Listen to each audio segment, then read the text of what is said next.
안녕하세요. 네, 두 번째 제가 오늘 이 마당 기도에 설교합니다.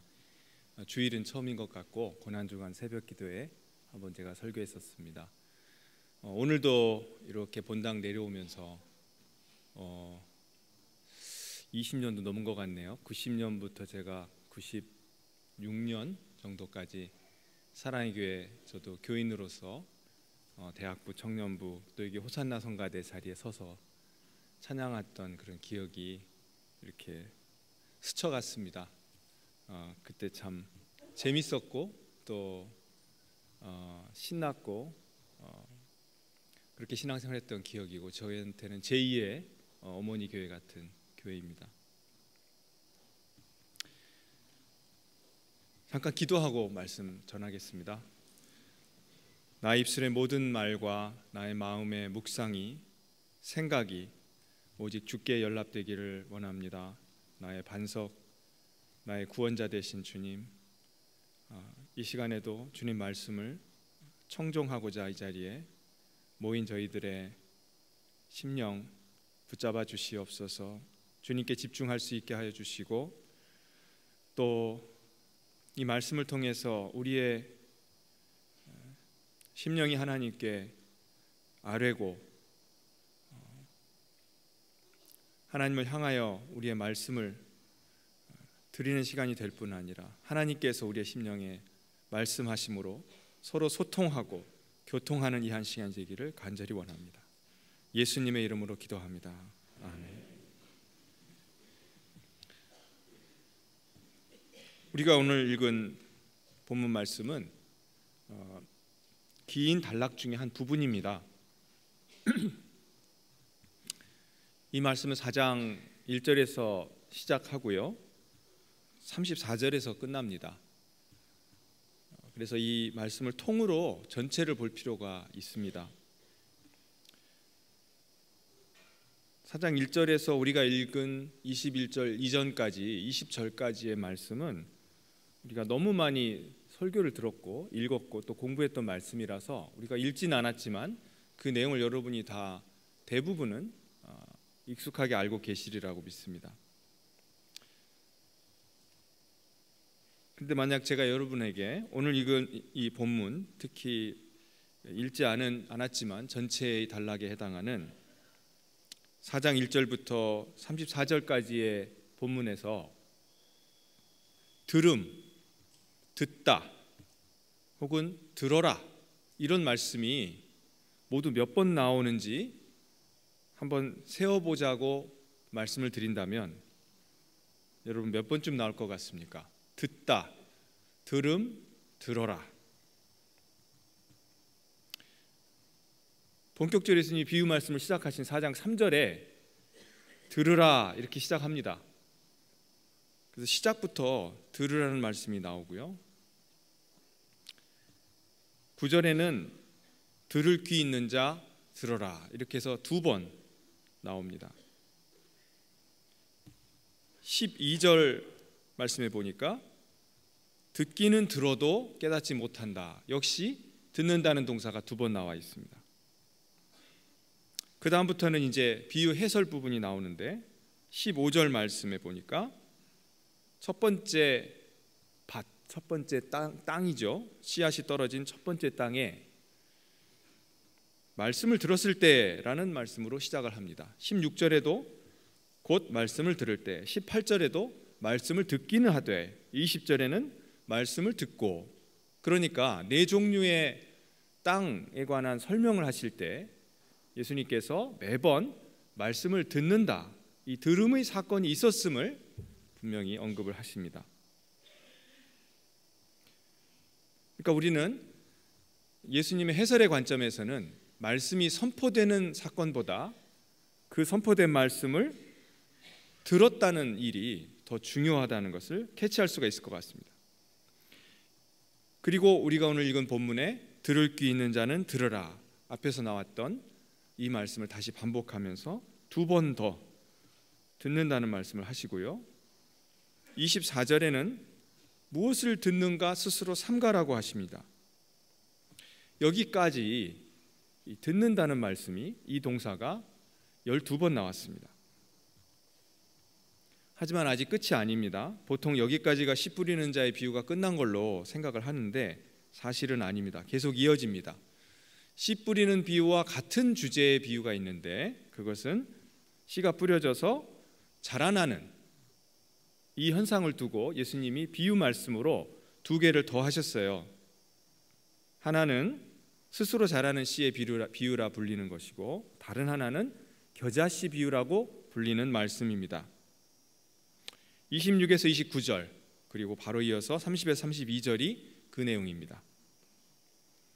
그리고 나서 33절에 이제까지 말씀하신 이 세 가지의 비유를 종합하는 결론의 말씀을 하시는데 예수께서 이러한 많은 비유로 그들이 알아들을 수 있는 대로 말씀을 가르치셨다고 합니다. 역시 들음의 동사가 나옵니다. 그러니까 결론에서도 들음이 나왔고요. 아까 이 비유 말씀이 시작할 때도 들으라는 말씀으로 시작했기 때문에 이 들음이 예수님 가르침의 처음과 끝을 마무리하고 있는 것입니다. 13번이나 나오는 이 단어 들음, 이것이야말로 오늘 예수님의 가르침의 키워드 열쇠말이라고 할 수 있을 것 같습니다.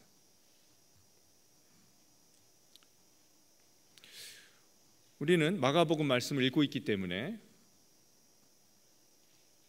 사도들이 즉 예수님을 가장 가까이 따랐던 그 12제자들의 가졌던 경험을 우리는 똑같이 나눠 가집니다. 그게 무슨 말씀이냐 하면 오늘 이 비유 말씀에 보면 예수님이 비유를 가르치고 나서 그 비유에 대한 해설을 하실 때 혼자 계실 때라는 말씀으로 시작을 하고 있습니다.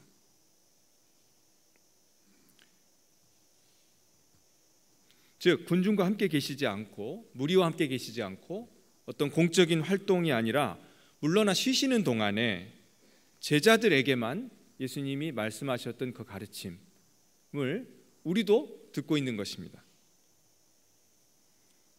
하나님 나라의 비밀을 너희에게는 주었으나 외인에게는 바깥 사람들에게는 모든 것을 비유로 한다고 하셨습니다. 또 비유가 아니면 말씀하지 아니하시고 다만 혼자 계실 때 그 제자들에게 모든 것을 해석해 주셨다고 하셨습니다. 그런데 우리는 바로 그 혼자 계실 때 그때 제자들과 예수님이 나누셨던 그 말씀을 우리는 듣고 있는 것입니다. 비유만 듣고 해석은 듣지 못했던 외인들이 아닙니다. 우리는 내부인들입니다. 우리는 하나님 나라의 비밀을 온전하게 받았습니다. 그 비밀에 관한 말씀으로 우리가 이제 들어가야 할 텐데요. 거기에 앞서서 한 가지 준비 운동을 해보려고 합니다. 그러니까 제자로서의 우리 정체성, 우리는 제자다 라고 하는 우리 정체성과 확신을 잠깐 접어두시고 저는 여러분에게 우리가 외인들의 입장, 바깥 사람들의 입장, 무리의 입장이 되어보자고 제안을 드립니다. 만약 우리가 3절에서 9절까지에 기록된 이 비유의 말씀만, 해설이 없는 비유의 말씀만을 들었다고 가정을 해보는 겁니다. 비유만을 듣고 10절 이하에 예수님이 직접 그 비유를 해설하신 내용을 우리가 듣지 못했다면, 그랬다면 우리는 이 비유를 어떻게 이해를 할 수 있었을까요? 사실 34절의 말씀에도 불구하고 복음서에 기록된 대부분의 비유는 예수님께서 해석을 덧붙여 주시지 않고 비유만 주신 그 가르침을 기록하고 있습니다. 마태, 마가, 누가, 요한 4복음서를 통틀어서 예수님이 비유로 가르치신 말씀이 모두 몇 개쯤 될 것 같습니까? 학자들에 따라서 다르지만 대체로 40개 정도로 봅니다. 이 40개의 비유 말씀 중에서 비유 말씀하신 다음에 그 비유의 의미를 예수님이 직접 풀어주신 비유는 40개 중에서 딱 2개뿐입니다. 씨 뿌리는 비유, 오늘 우리가 읽은 비유와 밀과 가라지의 비유라는 비유가 있습니다. 이 2개밖에 없습니다. 그 외에는 예수님께서 제자들에게 이 비유의 뜻을 풀어 설명해 주셨을 것 같은데 복음서 기자들은 우리에게 그 풀이 해설의 말씀은 기록해 주지 않았습니다.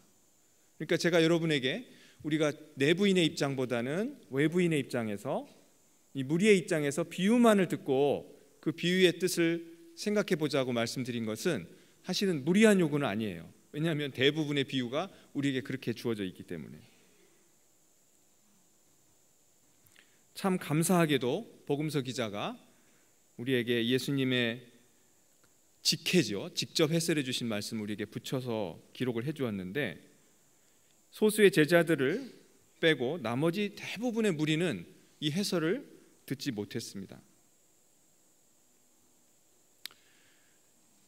우선 이 비유만을 놓고 볼 때 비유의 의미를 씨 뿌리는 자의 입장에서 한번 생각해 보겠습니다. 사실 마태복음의 이 똑같은 비유 말씀을 두고서 제목을 마태복음 저자는 씨 뿌리는 자의 비유 이렇게 붙였어요. 그래서 우리가 이 비유 말씀을 들을 때는 씨 뿌리는 자의 비유라고 알고는 있습니다.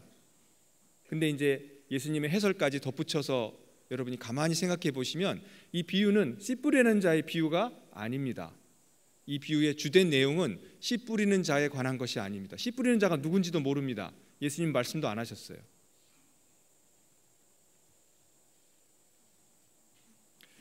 이 씨 뿌리는 자가 첫 세 가지 종류의 땅에 씨를 뿌렸는데 이 씨들은 결실하지 못했습니다. 한마디로 낭비이고 실패라고 할 수 있습니다. 농부의 입장에서 볼 때요. 왜 낭비이고 실패했을까요? 농부가 조금 더 조심하고 주의해서 씨가 길가라든가 가시덤불에 떨어지지 않도록 그렇게 했으면 좋지 않았을까요? 길가나 돌밭이나 가시덤불에 씨가 떨어지지 않도록 노력하라.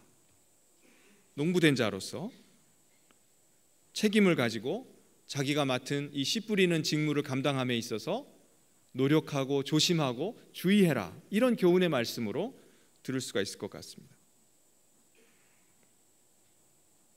하지만 이 비유가 이 세 가지 실패한 땅의 내용만을 말하지 않았고 마지막 네 번째 땅에서 놀라운 일이 일어나는 이것을 말했기 때문에 이 비유의 무게중심은 앞에 나온 세 가지 땅에 있지 않고 마지막 네 번째 땅에 있다고 보아야 될 것 같습니다. 거기서 그 좋은 밭에 심겨져서 자라 무성하여 결실한 씨앗, 그것이 바로 이 비유가 도달하고자 하는 마지막 목표 지점인 것입니다. 앞에서 실패한 땅은 세 가지 종류였습니다. 성공한 땅은 한 가지 종류입니다. 그러니까 3대 1이죠. 25%만 성공한 겁니다. 근데 이렇게 계산하기에는 좀 무리가 있겠습니다. 왜냐하면 예수님의 말씀 그 자체에 길가에 씨앗이 얼마나 뿌려졌고 돌밭과 가시덤불에 전체 씨앗 중에 몇 퍼센트가 떨어졌는지 예수님이 말씀하지 않으셨습니다. 아마도 그 세 종류의 밭에는 단지 몇 개의 씨앗들만 떨어지고 대부분의 씨앗이 좋은 밭에 떨어졌을 가능성이 더 높습니다. 그것이 상식적인 정황과 잘 어울리죠. 씨앗이 결실해서 증식한 양을 보면 30배, 60배, 100배인데요. 설사 많은 씨들이 길가와 돌밭과 길가와 가시덤불에 떨어졌다 하더라도 좋은 밭에 떨어진 씨가 이 맺은 수확량을 본다면 실패한 경우의 양을 메꾸고도 남을 만큼 충분한 성공, 풍성한 수확을 거두었습니다.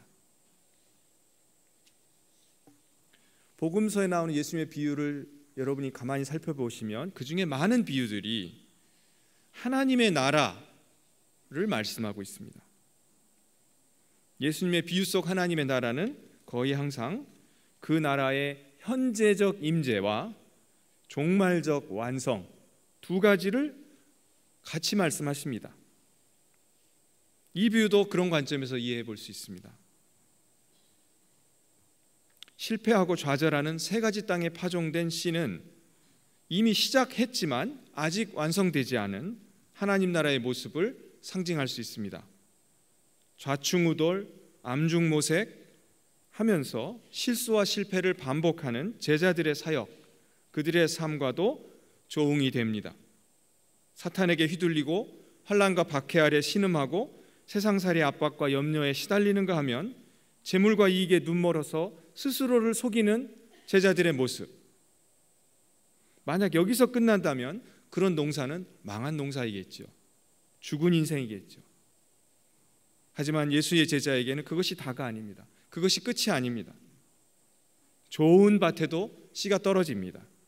그리고 자라서 무성해집니다. 다른 세 종류의 땅들보다 이것이 좋은 밭에 떨어진 이 씨가 대세입니다. 이것이 제자된 삶의 주된 줄기입니다. 그래서 종말에 우리 제자된 삶은 반드시 결실할 것입니다. 30배, 60배, 100배나 되는 하나님의 충만한 임재와 사랑의 복이 우리에게 주어질 것입니다. 자그마한 실패와 실수와 좌절에 넘어지지 말고 종말에 하나님께서 우리에게 허락하실 그 풍성한 결실, 영원한 생명을 바라보라는 그러한 예수님의 권면과 위로의 말씀으로 우리가 이 말씀을 읽을 수 있습니다. 현재의 어둠을 관통하는 한 줄기의 강한 희망의 빛, 그것을 예수님 우리에게 말씀하고 있는지 모릅니다.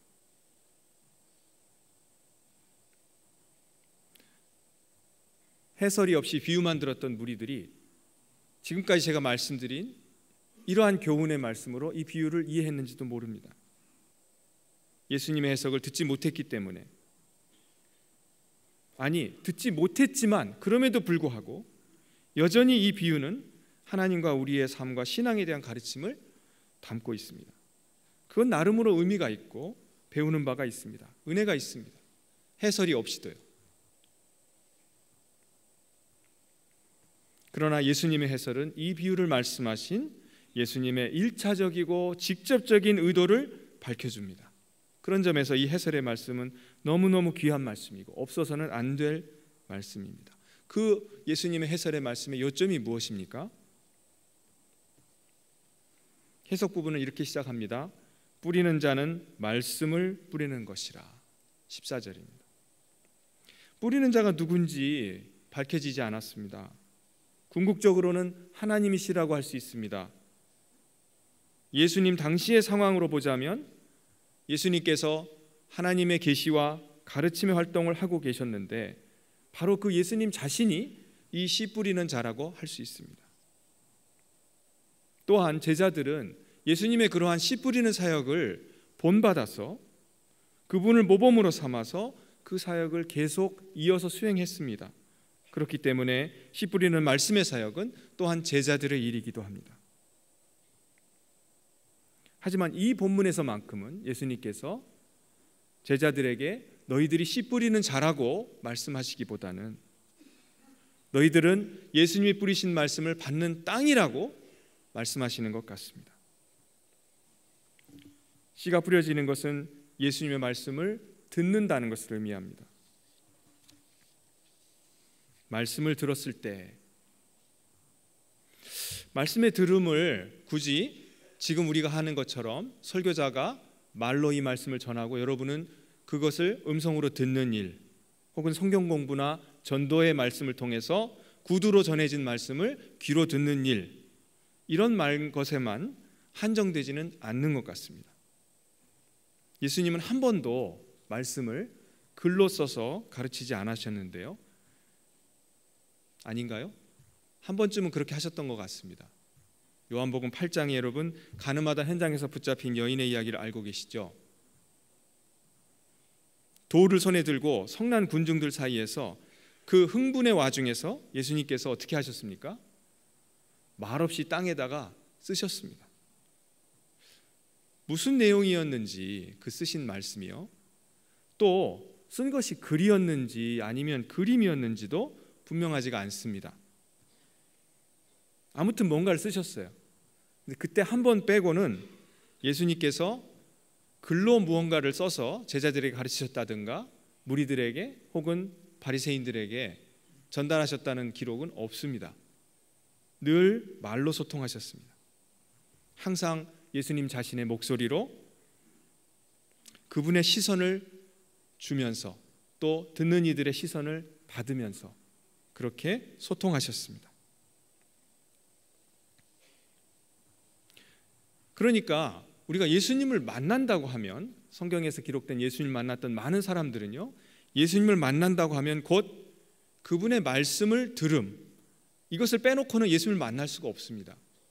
항상 예수님 만난 사람은 그분의 말씀을 들음으로써 만납니다.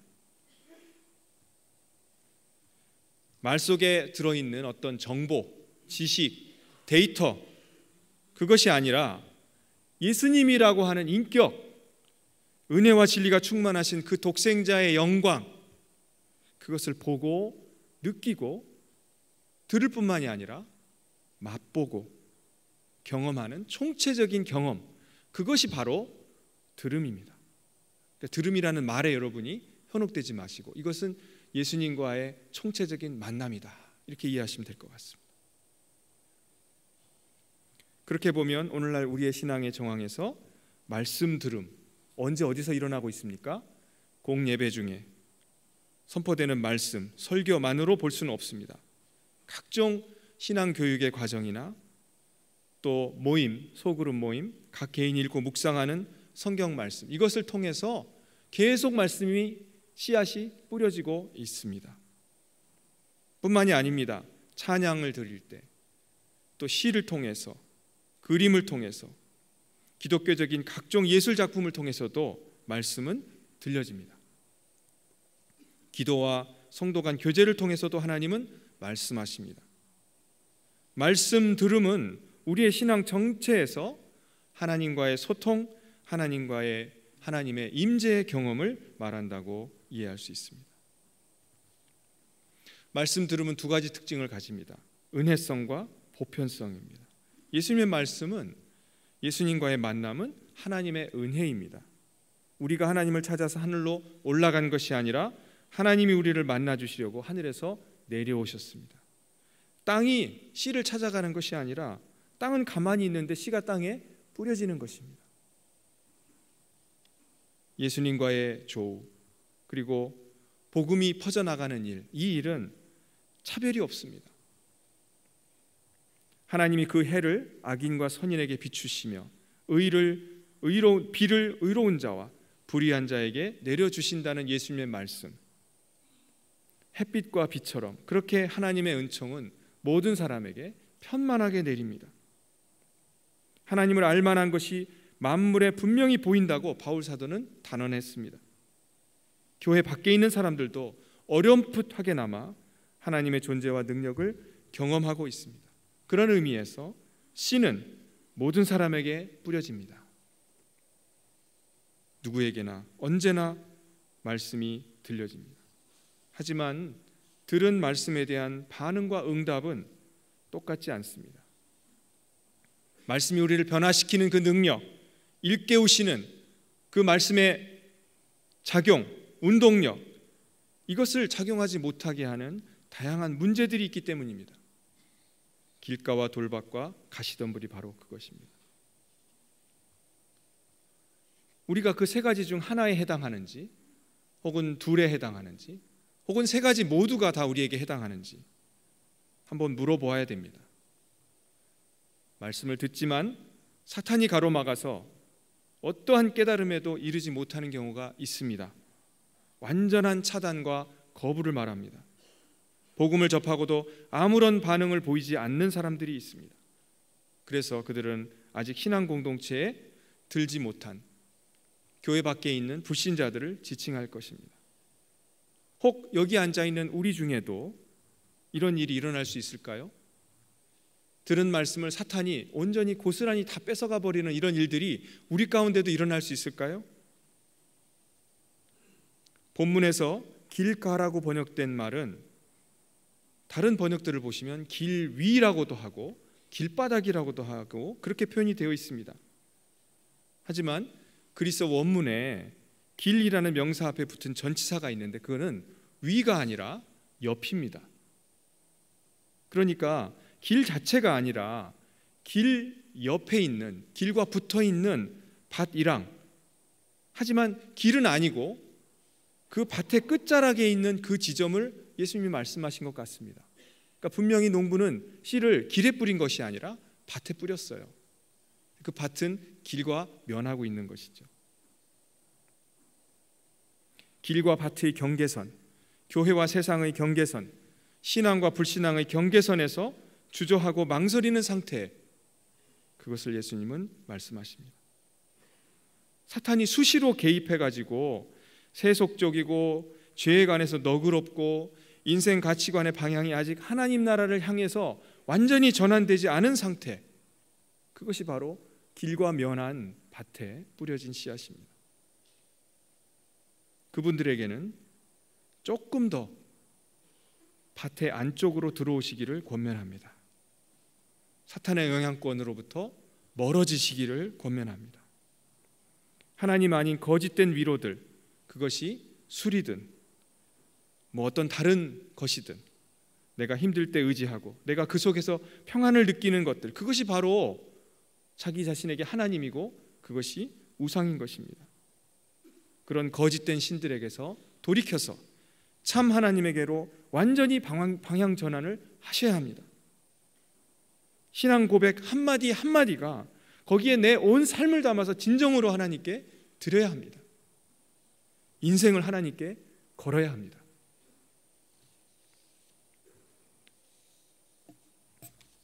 돌밭은 길가밭보다는 조금 더 나은 것 같습니다. 왜냐하면 씨앗을 있는 그대로 통째로 뺏기진 않았으니까요. 말씀을 들었고 그 말씀이 생명의 활동을 펼쳐냈습니다. 흙이 깊지 않았기 때문에요, 그 흙 아래에 있는 돌들은 빨리 그 태양 빛에 낮이 해가 뜨면 빨리 달구어져요. 그래서 밭의 다른 부분보다도 그 부분이 유난히 온도가 좀 더 높았을 것입니다. 씨가 그 영향으로 더 빨리 싹을 냈던 것 같습니다. 즉시 곧 싹을 냈습니다. 말씀을 들을 때 즉시 기쁨으로 받았다고 예수님은 설명하십니다. 반응이 빠릅니다. 그리고 두드러집니다. 문제는 성찰과 반성의 뿌리를 전혀 내리지 못한다는 것입니다. 신비로운 하나님 체험에 열광하지만 집회가 끝나고 기도가 끝나고 다시 돌아온 일상, 다시 돌아온 삶에서 자신과 주변 사람들, 모든 인간관계를 그 들은 말씀에 비추어서 근본적이고 철저한 변화, 그것을 만들어내지 못합니다. 신앙은 100m 달리기가 아니라 42.19m를 달리는 마라톤인데 그 먼 길을 나서는 여정이라는 사실을 잊고서 땅에서 하늘로 순간 이동을 하려고 합니다.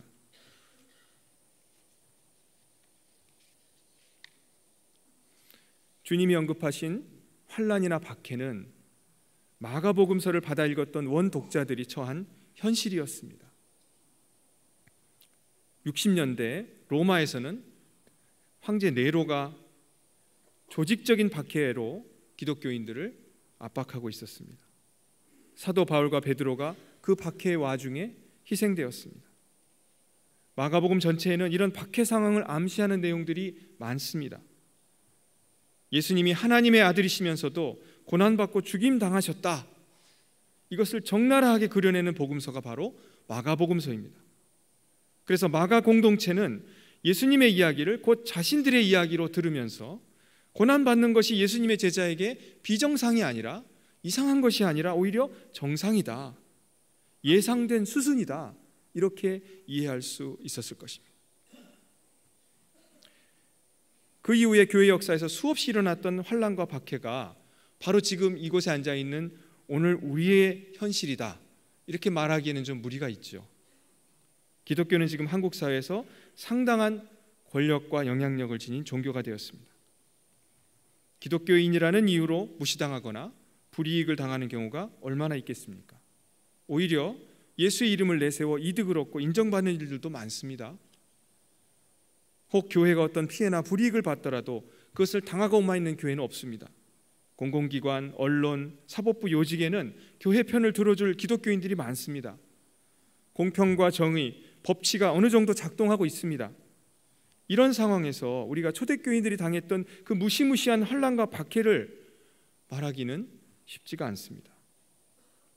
다만 조금 더 사사로운 차원에서 그러니까 인간관계의 차원에서 우리가 신앙 고백 때문에 미움이나 위협이나 무시를 받는 일들은 지금도 일어나고 있습니다. 가족 중에 처음으로 예수님을 믿은 분들, 그런 분들이 이런 상황을 직면했을 것입니다.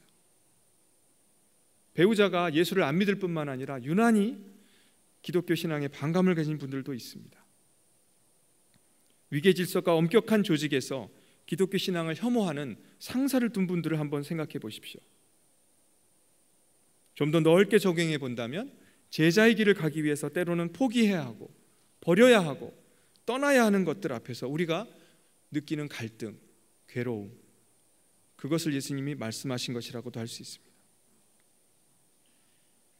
내가 진실로 너에게 이르노니 나와 복음을 위하여 집이나 형제나 자매나 어머니나 아버지나 자식이나 전토를 벌인 자는 현세에 있어 집과 형제와 자매 어머니와 자식과 전토를 100배나 받되 박해를 겸하여 받고 내세의 영생을 받지 못할 자가 없느니라. 예수님이 친히 하신 말씀입니다. 어쩌면 이 말씀은 그 다음에 나오는 땅, 그러니까 가실 떨기에 뿌려진 씨에게 좀 더 잘 적용될 것 같습니다. 싹도 났고 뿌리도 내렸습니다. 어느 정도 자라기도 했어요. 그러다가 성장이 멈춥니다. 신앙에 있어서 성장의 멈춤은 현상 유지가 아닙니다. 그것은 물러남이고 퇴보입니다. 운동선수가 운동을 쉬면 어떻게 되죠? 그의 체력과 기술이 그대로 유지가 됩니까? 그때부터 그는 퇴보합니다. 그런 원리와 같습니다. 예수님은 이렇게 신앙 생장이 멈추는 것을 그 원인을 세 가지로 듭니다. 세상의 염려와 재물의 유혹, 그리고 다른 유혹들. 이 세상의 염려와 재물의 유혹은 비슷하지만 좀 다릅니다. 세상의 염려라는 것은 의식주의 기본적인 필요로 인해서 오는 것들입니다. 산상수훈에서 예수님께서는 무엇을 먹을까, 무엇을 입을까 염려하지 말라고 하셨습니다. 그래서 이 말씀을 가슴에 두고 우리가 세상의 염려를 생각해 보아야겠습니다. 오늘 예배가 끝나고 홀로 계실 때 마태복음 6장의 그 가르침을 다시 한번 들어보시면 어떨까 합니다. 하나님께 다 맡기고 하나님의 의와 하나님의 나라를 구하면 그 우리의 모든 필요를 다 채워주시겠다는 예수님의 약속을 한번 믿는 것입니다. 재물의 유혹은 조금 다른 차원입니다. 검소하게 단순하게 사는 삶을 위해서 필요한 돈이 있는데 그것 이상의 돈, 그것 이상의 욕구가 우리에게 손짓을 하고 있습니다. 세상에 유혹이 많지만 그 중에 가장 강한 것 한 가지가 돈의 유혹이다. 대부분 수긍하실 것입니다. 돈의 유혹 앞에 당당할 수 있는 사람이 많지 않습니다.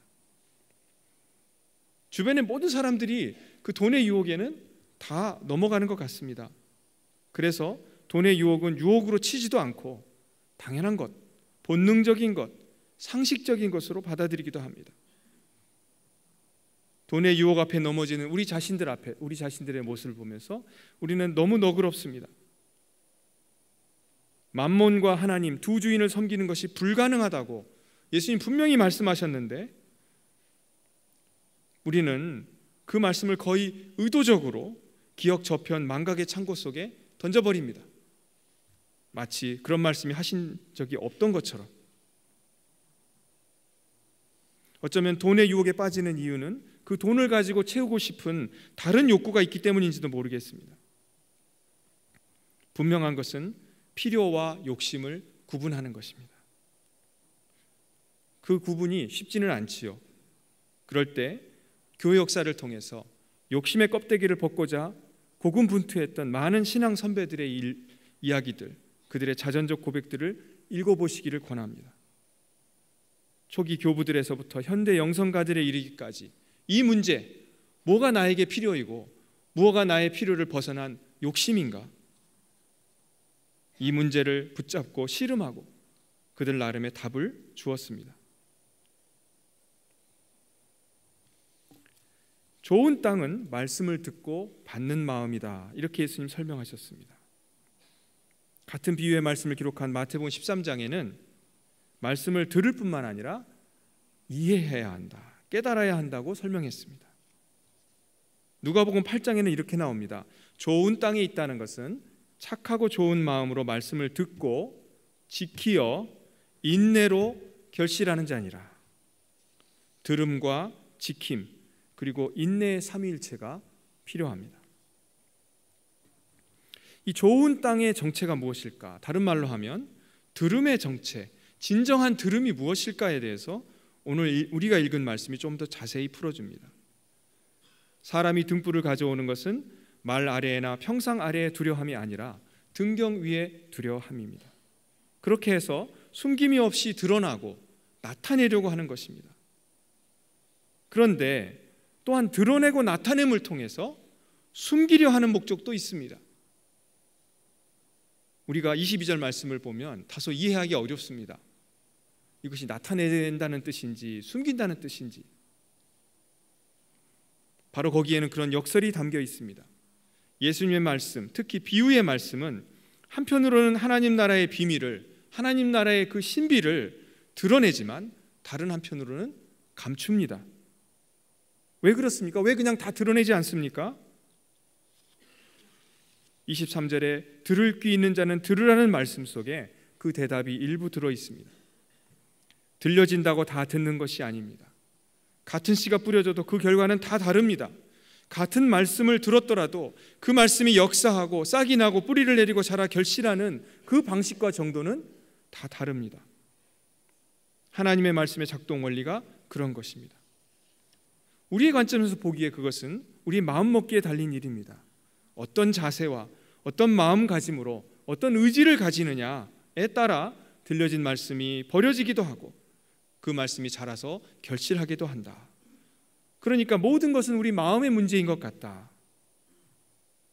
그렇게 되면 원효대사의 일체유심조가 떠오르죠. 하지만 성경의 관점에서, 하나님의 관점에서 그 모든 일들은 하나님의 은혜의 역사입니다. 하나님의 주권에 속한 일이고 하나님의 섭리에 따라 일어나는 일입니다.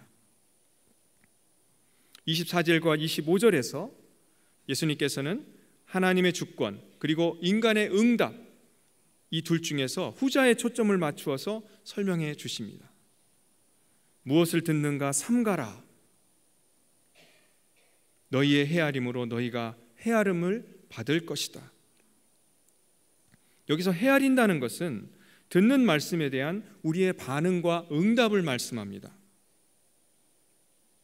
듣는 말씀에 대한 우리의 반응과 응답, 그것이 곧 헤아림입니다. 우리가 들려진 말씀에 어떻게 응답하는가에 따라 하나님께서 그 응답에 대한 또 은혜의 방식을 결정하신다는 것입니다. 일종의 사슬 반응입니다. 체인 리액션. 우리가 들려진 하나님 말씀에 대해 반응하고 그 우리의 반응에 대해서, 우리의 응답에 대해서 하나님 또 다른 은혜의 말씀을 주십니다. 그리고 또 우리는 반응하고 또 하나님은 말씀하시고 우리가 거기에 또 응답하고 하나님은 또 말씀하시는 이러한 반응이 계속되어 갑니다. 우리와 하나님과의 교제의 소통, 그것은 그렇게 상호적입니다. 우리가 들은 말씀을 깨닫고 지키고 인내하는 만큼 하나님은 더 깊은 가르침으로, 더 강한 임재로, 더 확실한 빛으로 우리를 이끄십니다. 들려진 말씀을 무시하거나 무덤덤하게 대하거나 말씀을 듣고 나서도 아무런 결단도, 아무런 포기도, 아무런 헌신도 하지 않는 사람, 들은 말씀 전부는 아니더라도 그것을 지키기 위해서 자기 나름의 분투하고 씨름하지 않는 사람, 그런 사람은 그 들은 말씀, 이미 그나마 간직하고 깨달은 그 깨달음마저도 잊혀질 것입니다. 그래서 말씀하십니다. 있는 자는 받을 것이요 없는 자는 그 있는 것도 빼앗기리라. 말씀을 들음이 단지 설교를 들음만을 의미하는 건 아니라고 이미 말씀드렸습니다. 하나님이 우리 생활에 시시각각으로 말씀하실 때 그 말씀을 듣고 어떻게 해야 할까요? 말씀을 듣기만 하고 행하지 않는 사람, 듣고 행하는 사람에 대한 가르침을 예수님은 복음서 여러 곳에서 주셨습니다. 두 건축자의 비유를 아시죠? 두 아들의 비유도 아시죠?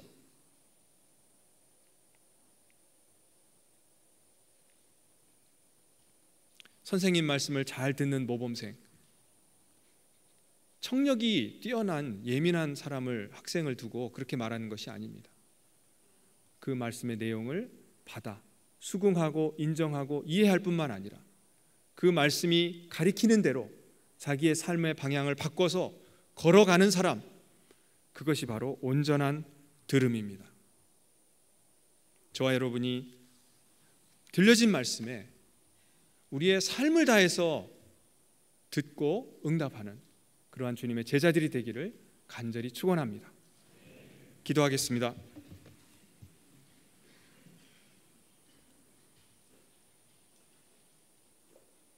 오늘도 말씀하시는 하나님, 오늘도 우리를 침묵 속에 버려두지 아니하시고 우리에게 찾아오시는 하나님, 우리가 듣는 귀를 가지고 보는 눈을 가지고 마음에 깨달아서 주님을 따르는 자 되기를 원합니다.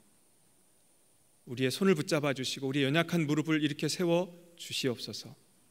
우리 평생에 하나님을 따르는 이 길에 멈춤이 없게 하시고 날마다 새로운 하나님을 만나는 저희들에게 복 주시옵소서. 예수님의 이름으로 기도합니다. 아멘.